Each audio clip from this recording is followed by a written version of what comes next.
Ramai hari ini Gedung Pakuan yang katanya akan didemo, teman-teman. Ini harus dijaga benar-benar ya dari penyusup-penyusup. Kita harus sepakat bahwa demo itu dilindungi oleh undang-undang karena kita menganut sistem demokrasi. Artinya Kang Deddy memang harus dikritik.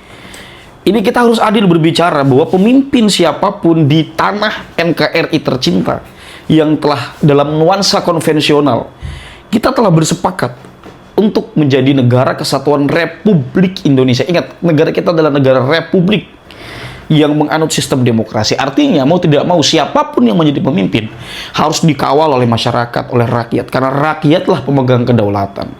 Tetapi pada praktiknya, keadaan semacam ini kerap dimanfaatkan oleh orang-orang yang memiliki kepentingan dengan mengatasnamakan demokrasi. Akhirnya apa? Kemarin, orang yang mengatakan KDM tai, dipanggil tuh oleh KDM tuh nyengir-nyengir. Nah, ini yang kita tidak inginkan. Keadaan demokrasi dimanfaatkan oleh orang. Coba sih saya ingin berkata begini, oke lah, dalam sistem kenegaraan kita harus memberikan suara kepada masyarakat. Tetapi hal lain adalah bahwa kita sekarang sudah memasuki era 4.0, bahkan 5.0. Dalam wacana internasional kita misalkan dihadapkan pada era post-truth, di mana media sekarang berkontribusi besar terhadap bagaimana propaganda, iklan-iklan yang dilakukan oleh pihak-pihak tertentu untuk mempengaruhi bagaimana persepsi publik. Nah, maka karena begitu, kita memiliki kesadaran mestinya bahwa kesadaran kita tentang zaman, kesadaran kita tentang kebudayaan yang terus berupgrade, yang terus berkembang. Yang ini kemudian mempengaruhi tentang bagaimana kerja-kerja manusia. Teknologi sekarang di perusahaan-perusahaan itu akan menggantikan manusia, Pak.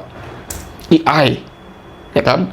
Beberapa perusahaan di China misalnya, itu sudah beralih dari yang tadinya kita kan mungkin digelisahkan oleh industri yang memang padat modal. Yang dimana ini lebih sedikit, lebih minim menggunakan tenaga manusia. Sekarang lebih susah lagi, Pak.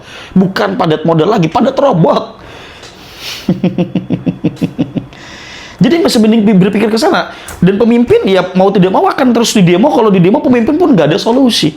Karena memang perusahaan-perusahaan makin kesini makin tidak menggunakan kerja manusia.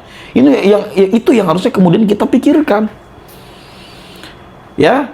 Jadi kenapa kemudian ada PHK besar-besaran, kemudian kenapa orang-orang dipecat? Karena perusahaan sudah berpikir bahwa daripada gua hire orang jadi karyawan yang suka protes, kerjanya nggak maksimal, kadang-kadang ada yang malas-malasan, capek ngurusnya, minta pesangon, minta bonus dan semacamnya, masih mending gua mahalin deh. Gua sewa robot, gua beli robot mahal di awal, tapi setelah itu gua nggak bayar lagi, gua nggak mikirin tiap bulan bagaimana cara untuk membayar karyawan. Sekarang sudah banyak begitu. Jadi bukan pure kesalahan pemerintah.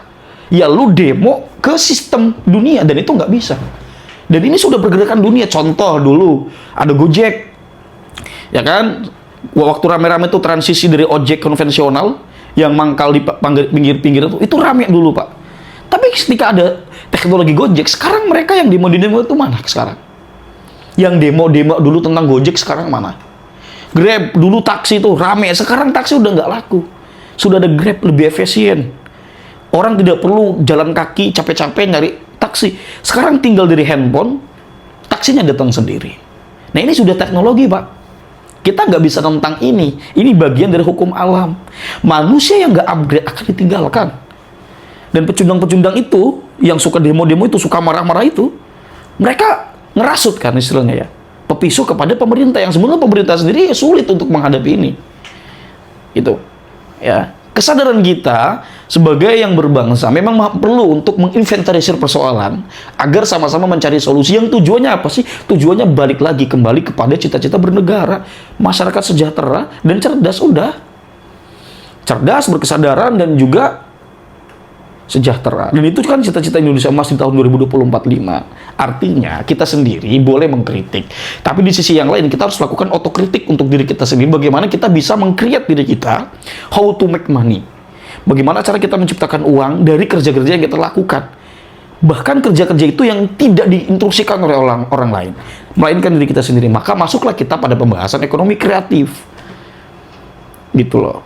Ya, jadi saya sah-sah saja orang berdemo, cuman perlu diperhatikan itu ya hal-hal yang ingin saya sampaikan. Kemudian Hal-hal yang ingin saya sampaikan lagi adalah tentang bagaimana orang-orang yang berdemo itu yang dikhawatirkan adalah oleh orang-orang yang nggak becus, oleh orang-orang yang hidupnya asal-asalan, ugal-ugalan, yaitu para penyusup-penyusup yang pada saat berdemo anarkis, yang jangan-jangan mereka itu adalah orang-orang susupan yang sengaja disuruh oleh pihak tertentu yang memang menginginkan Kang Deddy Mulyadi roboh. Gitu loh. Ini dalam kacamata politik bukan hal tidak mungkin bahwa di balik orang demo itu ada saja orang-orang yang mungkin sakit hati karena kebijakan-kebijakan Kang Deddy Mulyadi. Misal KDM dulu pernah membuat kebijakan tentang study tour yang ini di demo, yang bahkan bukan hanya dari masyarakat Jawa Barat tetapi juga dari daerah lain, seumpama dari Jawa Tengah kan. Waktu itu Jawa Tengah pernah memboikot Jawa Barat, teman-teman. Gitu ya. Kemudian orang-orang yang di pertambangan itu juga ya tambang-tambang ilegal yang terdampak orang-orang sakit hati itu. Ya saya bukan menyalahkan, bukan memfitnah ya, saya katakan jangan-jangan. Gitu. Ini bukan hal yang tidak mungkin, ini spekulasi, ini dugaan. Tetapi kan kita bisa hitung tandanya. Kemarin orang yang ngomong KDM tai itu ternyata kan gajinya 10 juta. Malu kan kalau sudah dipanggil.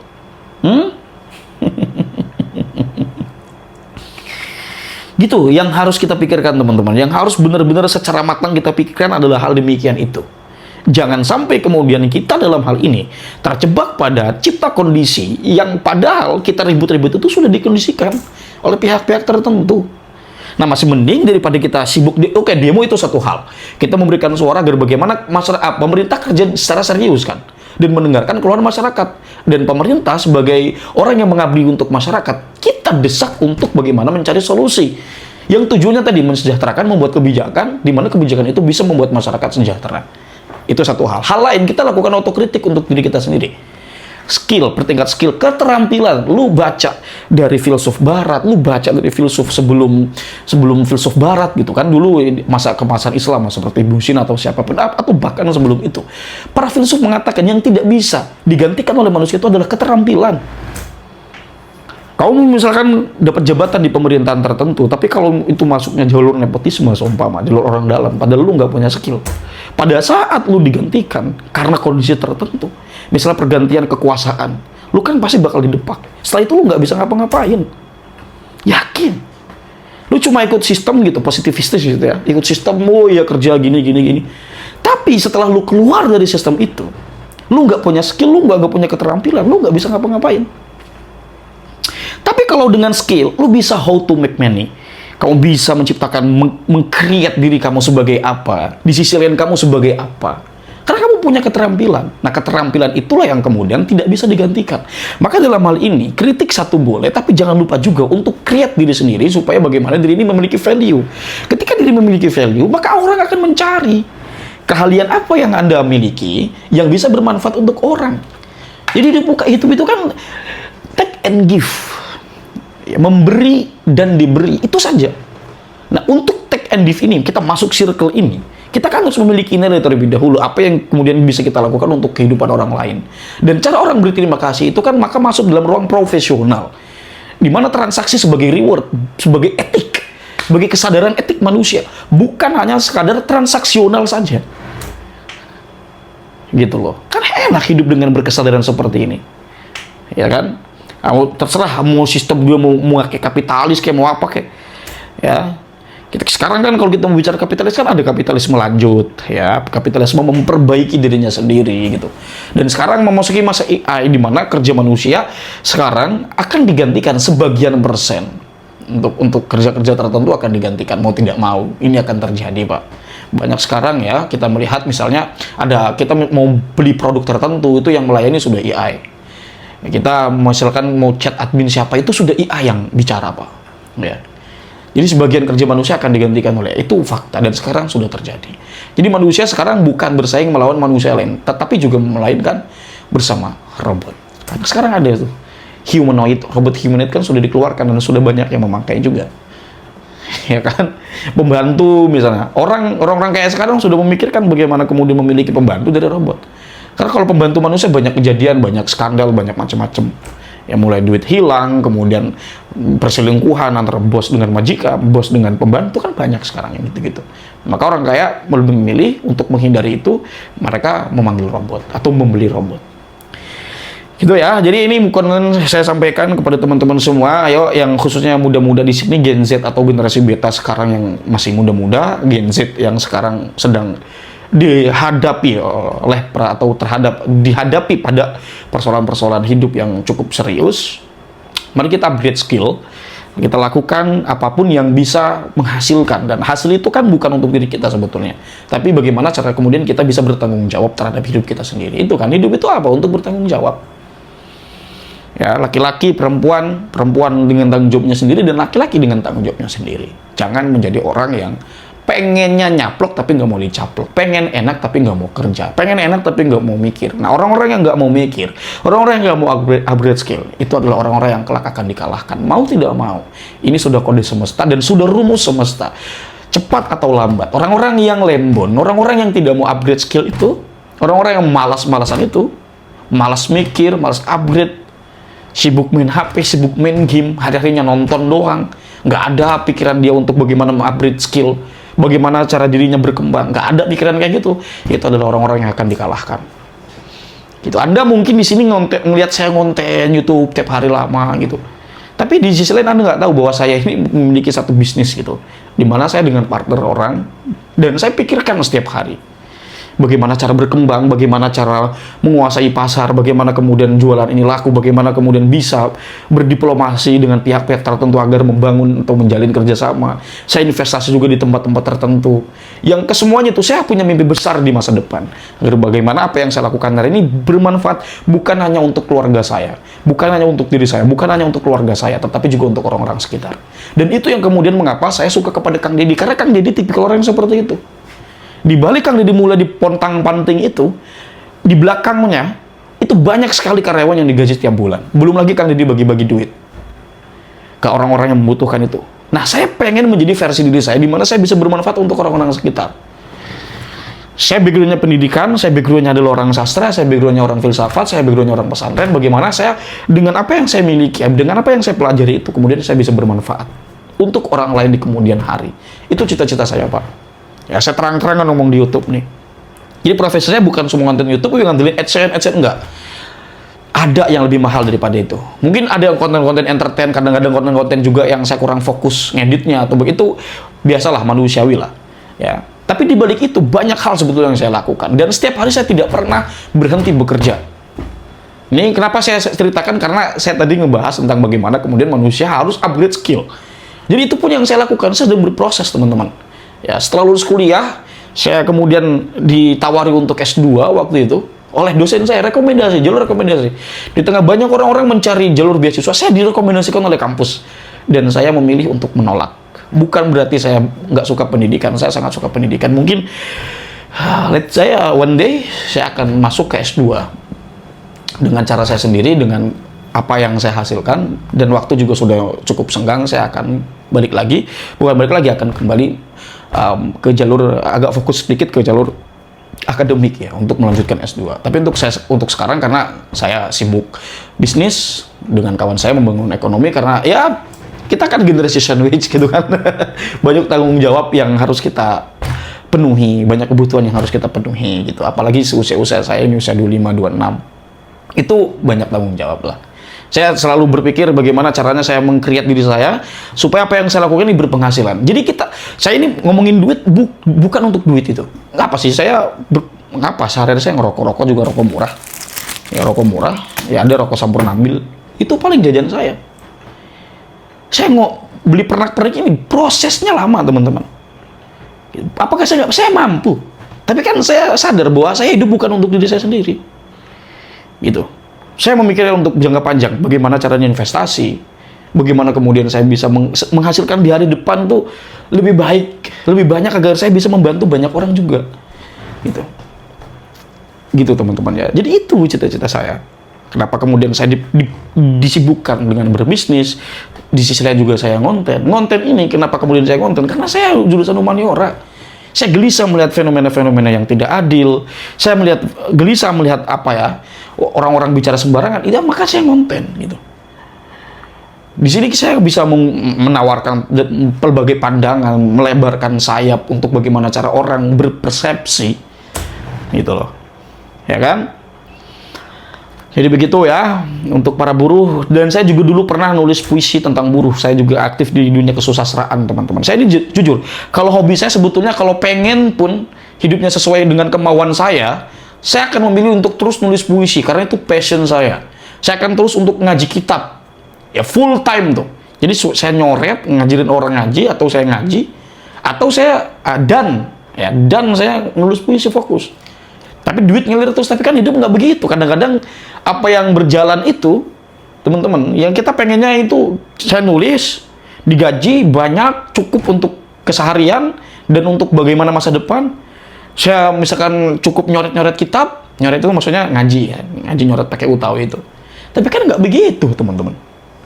Saya ngaji nggak ada yang ngaji, nulis puisi juga orang-orang nggak paham puisi, awam ya, kecuali di komunitas-komunitas sastra, gitu kan.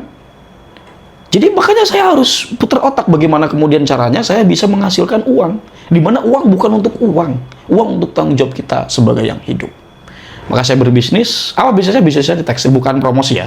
Adalah mungkin di one day, kemudian hari saya bisa untuk tunjukkan apa yang saya lakukan sebetulnya di balik layar YouTube ini dan keseharian saya. Gitu. Tapi kan saya sadar, saya di YouTube ini kan bukan branding diri sendiri gitu. Saya membahas isu-isu yang ada di pemerintahan, gitu kan. Jadi orang juga sebetulnya nggak peduli siapa saya, gitu. Tapi orang nonton apa yang dibicarakan oleh saya. Tapi dari sini saya mengupaya untuk menyisipkan edukasi, untuk memberikan kesadaran, dan itu bagian dari tanggung jawab moral saya. Dan saya sangat senang. Makanya saya jengkel juga ada YouTuber tuh yang dibahas AdSense. Jadi hati-hati yang bahas Kang Deddy Mulyadi ini juga bukan orang yang suka sama Kang Deddy, tapi suka duitnya doang. Karena tahu pendukung Kang Deddy banyak. Kalau saya insya Allah enggak. Dan saya bukan menjilat juga, bukan menjilat Kang Deddy. Mungkin terkesan kayak saya tuh ngejilat, memuji. Enggak, teman-teman. Saya muji Kang Deddy itu sebagai pribadi, sebagai gubernur saya biasa aja. Kang Deddy sebagai gubernur, saya nggak memuji. Tapi sebagai pribadi, kayak bagi-bagi duit itu kan. Ya kita kan bingung, nggak mujinya gimana. Ada orang bagi-bagi duit begitu. Ya terlepas niatnya apalah, itu kan kita nggak tahu ya niat orang kayak gimana. Gitu kan. Ya kita puji lah. Kita jadikan itu sebagai inspirasi, sebagai contoh. Jadi ketika kita nonton Kang Deddy, bukan berarti kita pengen dikasih. Tapi cobalah Anda berpikir bagaimana Anda bisa bermanfaat seperti orang yang mengasih-ngasih itu. Itu kenapa saya bahas KDM. Bukan menjilat, bukan. Insya Allah nggak ada niat begitu. Ya. Saya nggak bakal bahas sesuatu di mana itu nggak menjadi idealisme saya. Dan saya akan berhenti bahas Kang Deddy kalau misalnya Kang Deddy udah mulai cawe-cawe, udah mulai nakal, tapi selagi Kang Deddy sekarang membuat kebaikan dan semacamnya, saya akan bahas terus. Karena saya melihat potensi pada Kang Deddy Mulyadi sebagai politikus itu luar biasa, dan saya ngomong di sini bukan buzzer. Pure saya YouTube, teman-teman. Ya jangan dibandingkan dengan buzzer-buzzer yang bayaran itu. YouTuber kayak saya yang cuma dapat AdSense dari YouTube tuh nggak seberapa ketimbang mereka yang ngomongnya dibayar oleh orang. Apalagi sudah menjadi senjatanya politikus, wah itu persenannya gede, gitu. Dan saya bukan termasuk daripada itu. Insya Allah saya orang benar. Saya menjadi warga negara yang baik. Saya bayar pajak, apalagi bayar cukai ya. Rokok itu kan bayar cukai. Kemudian saya berbisnis dengan cara yang baik dan benar, gitu loh. Walaupun masih kecil-kecilan, tapi kan saya mimpi untuk kemudian di masa depan bagaimana kemudian saya bisa grow up. Nah, kenapa saya curhat? Nggak biasa-biasanya saya ngonten panjang, ngoceh begini. Ya karena saya gelisah, teman-teman. Melihat ada orang berdemo yang cuma bisa nyalahin pemerintah. Ya kan? Nanti kamu besok-besok nyalahin yang punya robotnya. Yang nyiptain robotnya. Hukum alam berarti Anda lawan. Gitu loh. Jadi, untuk generasi-generasi Gen Z sekarang, kalian demo nggak apa-apa, tapi itu satu hal. Hal lain, lakukan otokritik. Bagaimana kemudian saya bisa menghasilkan uang walaupun saya nggak berangkat ke kantor, walaupun saya di PHK. Jadi itu jalur kemandirian. Gitu ya. Saya dulu lulusan SMK, Pak. Saya lulus SMK, tapi saya sadar diri saya ini sekolahnya nggak becus di bagian teknik industri. Karena saya sadar saya nggak mampu untuk bersaing di bidang industri, maka saya nggak pergi ke pabrik untuk bekerja. Saya memilih untuk kuliah dan di pesantren. Kalau di pesantren memang dari zaman sekolah ya, karena kebetulan ya pesantren milik masih saudara lah, gitu. Saya pergi ke pesantren fokus dan ternyata itu bidang saya. Ngomongin nahu, sorof, mantik, balagoh, itu keseharian saya dulu, makanan saya setiap hari, gitu loh. Ya, di pesantren tuh di sastra saya punya guru, saya punya mentor, bertahun-tahun saya belajar. di dunia kesusastraan, ya kan? Dan kebetulan Kang Deddy ini orang kesenian, jadi sebetulnya agak nyambung juga ya secara ruhani, secara batin ya. Sebetulnya saya paham pikiran-pikiran Kang Deddy gitu ya. Saya juga filsafat gitu, di filsafat saya bisa belajar filsafat barat, filsafat timur, filsafat muslim atau filsafat Islam. Saya bahas itu. Ya, saya di sastra, di kebudayaan, di kesenian, maka itu background saya ya, humaniora lah begitu. Maka saya konten YouTube di sini, tapi saya sadar bahwa saya nggak bisa hanya karena alasan idealisme yang mungkin itu apa ya? Kan nggak ada orang itu begini, sibuk berkarya, sibuk berseni, tapi lupa untuk memberikan tanggung jawab kepada istrinya. Bahwa betul, mungkin orang-orang yang berseni di negara kita ini kurang dihargai ya, kurang apresiasi ya. Apalagi di dunia kesusastraan. Punten penulis-penulis kalau memang ada kurang diapresiasi ya. Ya kan, kita ngerasa kayak gitulah. Masyarakat juga banyak yang nggak ngerti sastra tuh gimana cara membuat simile. Ini apakah bahasa satira, apakah ini bahasa sarkas. Manusia, kebanyakan masyarakat itu tuh nggak ngerti.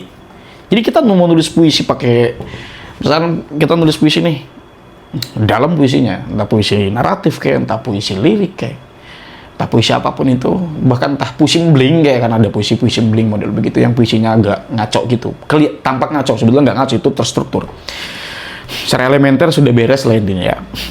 Tapi orang nggak paham, kebanyakan awam nggak paham. Bahkan yang kuat-kuat ngasal tuh justru disebut puitis gitu kan. Itu saking butanya orang terhadap kesusastraan. Saya jengkel terhadap fenomena itu. Kayak nggak ada teman gitu. Ngomongin kesusastraan apa, Gen Z sekarang tuh nggak ngerti sastra. Nah, karena saya sadar kondisinya seperti ini, sistem pun seperti ini, maka saya harus manuver. Bagaimana cara sebelum saya mandiri? Saya jualan dulu, wah saya keliling teman-teman. Ya, ada YouTube atau tidak ada YouTube, saya keliling. YouTube ini dulu coba cek. Saya dulu bagaimana konten bahasa sastra, bahasa ilmu itu buat dokumentasi aja. Nah, pada saat saya siap untuk mengomentari fenomena-fenomena tertentu, saya turun sosial keagamaan, politik atau apapun gitu. Jadi itu ya tentang bagaimana mengkreat dunia secara kreatif, dan mudah-mudahan apa yang saya katakan di sini bisa bermanfaat untuk teman-teman semua. Ayo kita bareng-bareng menjadi bangsa yang kuat, yang mandiri, yang nggak cengeng, yang nggak apa-apa nyalahin faktor eksternal, apa-apa nyalahin pemerintah, apa-apa. It's okay, kita harus kawal pemerintahan siapapun yang memimpin. Karena tidak boleh prinsip demokrasi itu kelanggengan atau otoritarianisme itu ada. Itu sama sekali tidak boleh, teman-teman. Karena kita memiliki kesadaran itu, mari kita kawal demokrasi kita agar menjadi baik. Ini tuh bagian daripada tugas kita untuk berkontribusi mengawal para penyelenggara negara dalam menyelenggarakan negara. Gitu. Dan kita sebagai rakyat harus otokritik lah. Ya. Bahwa global sekarang memang arahnya ke sana. Kita harus upgrade. Apa sekarang misalnya ada cryptocurrency, walaupun kripto katanya nggak bakal jadi currency, ada kripto. Nih, di poster saya Bitcoin misalnya. Ya kan, ada emas. Kita memiliki kesadaran finansial. Tuh, kita pelajari semuanya. Wah, capek gini. Emang capek ini betul, Pak.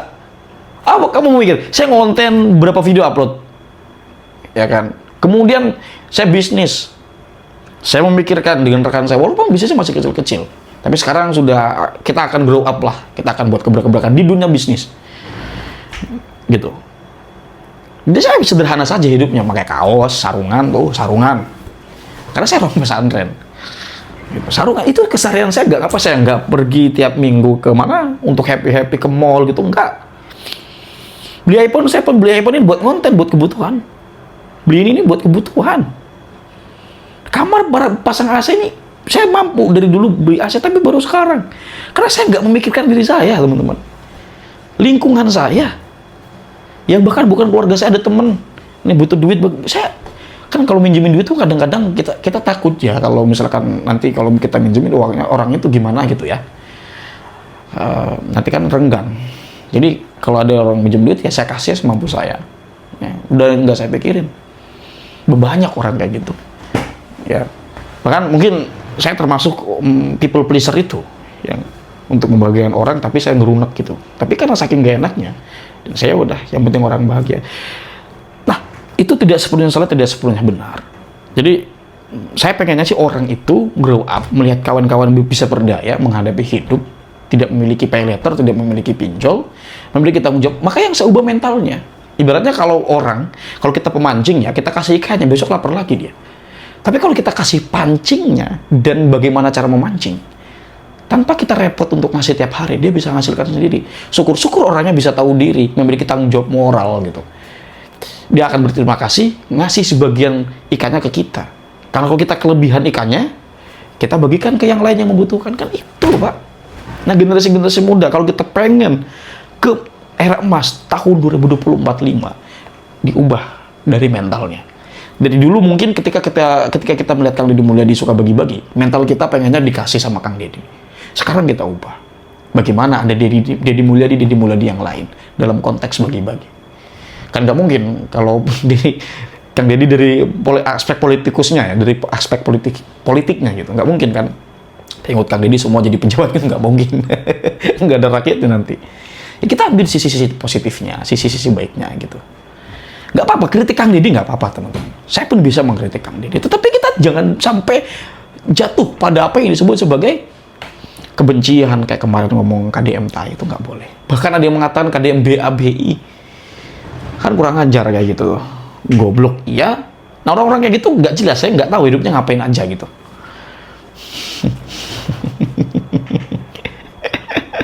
Ya kita kawal teman-teman ya. Yang muda-muda khususnya nih, ayo kita upgrade skill. Nah, masyarakat Jawa Barat, masyarakat Banten, kalau memiliki kesadaran, masyarakat Indonesia secara umumnya, kalau memiliki kesadaran ini pemuda-pemudanya, dibangun dari mentalitas, ekonomi akan berputar. Karena semuanya kreatif, bagaimana cara mengkreat, memproduk, bahwa urusan nanti tidak laku lah atau bagaimana, itu memang sudah hal biasa. Jangan cengeng dong.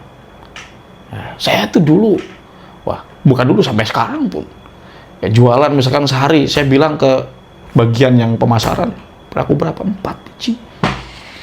Laku berapa? 5 biji. Per hari. Gitu. Tapi tetap saya tekuni, bahkan saya akan buat gebrakan-gebrakan dalam bidang bisnis. Gitu loh, mumpung masih jiwa muda. Gitu ya, saya ngonten di sini, saya sedikit spill bagaimana pencapaian saya di bisnis. Mungkin saya pengen kemudian saya ngomong bisnis lagi. Kan saya kan di sini kebanyakan ngomong politik ya, sama culture kita, tentang bagaimana keadaan kita. Mungkin next time saya akan, ketika sudah grow, saya akan spill bicara bisnis dan perjalanan saya di bidang usaha. Yang mudah-mudahan dengan saya bagikan sedikit-sedikit tentang perjalanan usaha saya, ini juga bisa menginspirasi orang. Bisa membuat orang kemudian yang tadinya malas bisnis jadi semangat, yang sebetulnya itu passion dia, yang sebetulnya itu basicnya dia. Gitu ya. Itu keinginan saya, bermanfaat untuk banyak orang. Jadi orang yang bermanfaat. Dan itu juga yang menjadi alasan kenapa saya tidak menjadi buzzer. Saya pengen ketemu Kang Deddy itu, saya pengen. Tapi bukan sebagai orang yang orang itu ngejilat lah istilahnya, enggak. Saya pengen ketemu biasa sebagai pribadi sesama manusia, dan kemudian saya bisa beristifadah atau bisa belajar padanya tentang apapun. Tentang saya belajar dari pengalamannya, saya akan meminta nasihat, itu cuma sekadar itu. Ya, saya nggak suka hubungan-hubungan kemanusiaan itu transaksional gitu. Jadi transaksional itu di bagian profesional aja. Gitu kan. Ada orang yang belajar YouTube ke saya tuh banyak. Jadi yang kalian nonton di YouTube bahas Kang Deddy itu juga sebagian teman-teman saya. Tapi saya nggak nyuruh ya harus bahas Kang Deddy. Saya berikan kemerdekaan, lu bebas mau bahas apa. Makanya saya juga agak jengkel. Kalau di YouTuber nih datang belajar ke saya nih, yang dilihat tuh duitnya pertama. Saya nggak mau. Duitnya nggak seberapa teman-teman, serius. Sayang, yang mahal itu keterampilan. Dan apa yang kita tawarkan untuk publik, untuk masyarakat, itu yang mahal. Yang nggak bisa kita kasih harga. Nah, keterampilan kita, skill kita, keilmuan kita yang kita perjuangkan di masa lalu kita tuangkan di media sosial dan bermanfaat untuk orang banyak, itu yang mahal.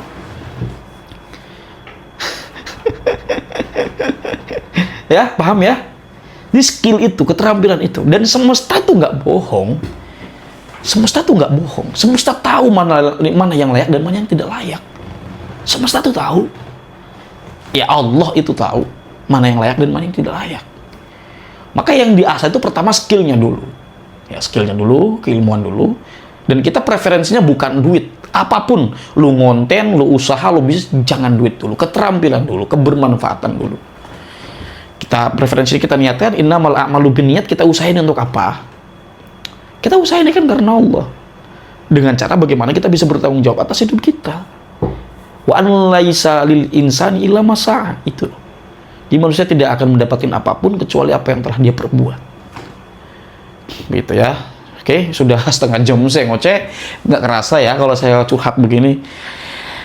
Kurang lebihnya saya mohon maaf teman-teman. Itu mudah-mudahan apa yang saya sampaikan ini bermanfaat. Dan yang kuat nonton sampai setengah jam, saya doakan mudah-mudahan mendapatkan kebermanfaatan dan itu berguna untuk teman-teman semua. Karena itu harapan saya bisa bermanfaat untuk orang. Dan kalau misalkan ingin menambah, ingin merevisi, silahkan katakan di dalam kolom komentar ya. Kurang lebihnya saya mohon maaf teman-teman. Hal-hal yang dapat saya sampaikan itu mudah-mudahan ada manfaatnya. Salam cinta dan untuk semuanya, untuk NKRI tercinta. Wallahu huwal muwaffiq ila aqwamit thoriq. Wassalamualaikum warahmatullahi wabarakatuh.